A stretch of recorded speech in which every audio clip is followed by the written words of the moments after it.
বোয়েসেলের visa issue ব্যবস্থাপনায় স্বচ্ছতা ও সুশৃঙ্খলতার দাবি ২০০৮ সাল থেকে বোয়েসেল নির্দিষ্ট একটি নিয়ম অনুসরণ করে আসলেও সাম্প্রতিক সময়ে এর ব্যবস্থাপনা শিক্ষার্থীদের জন্য চরম হতাশার কারণ হয়ে দাঁড়িয়েছে। একের পর এক সার্কুলার প্রকাশ করা হলেও এতে কোনো সুস্পষ্ট নীতিমালা অনুসরণ করা হচ্ছে না।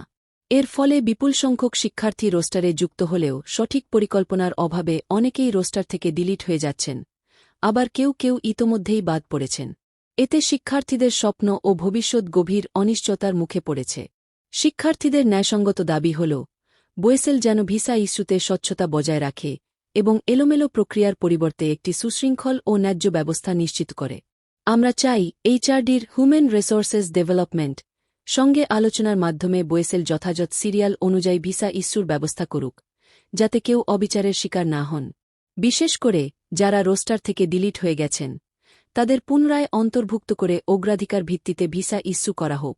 এটি কেবল কয়েকজন শিক্ষার্থীর সমস্যা নয়, বরং হাজারো শিক্ষার্থীর ভবিষ্যতের সঙ্গে জড়িত একটি অত্যন্ত গুরুত্বপূর্ণ বিষয়। তাই বোয়েসেলের প্রতি আমাদের স্পষ্ট ও জোরালো দাবি, তারা যেন দ্রুততম সময়ের মধ্যে একটি সুসংগঠিত, স্বচ্ছ ও ন্যায়সঙ্গত প্রক্রিয়ার মাধ্যমে শিক্ষার্থীদের ভিসা ইস্যুর কাজ সম্পন্ন করে। আমরা চাই শিক্ষার্থীদের অনিশ্চয়তা দূর করে তাদের স্বপ্ন বাস্তবায়নের সুযোগ দেওয়া হোক। সংশ্লিষ্ট কর্তৃপক্ষ যেন যথাযথ পদক্ষেপ গ্রহণ করে এবং শিক্ষার্থীদের স্বপ্নভঙ্গের এই অনাকাঙ্ক্ষিত পরিস্থিতির অবসান ঘটায়। এই অন্যায়ের বিরুদ্ধে ছাত্রসমাজ আর নীরব থাকবে না। তাই বোয়েসেলের এই অনিয়মের বিরুদ্ধে ১৫ এপ্রিল ২০২৫ তারিখে দেশব্যাপী আন্দোলনের ডাক দেওয়া হয়েছে।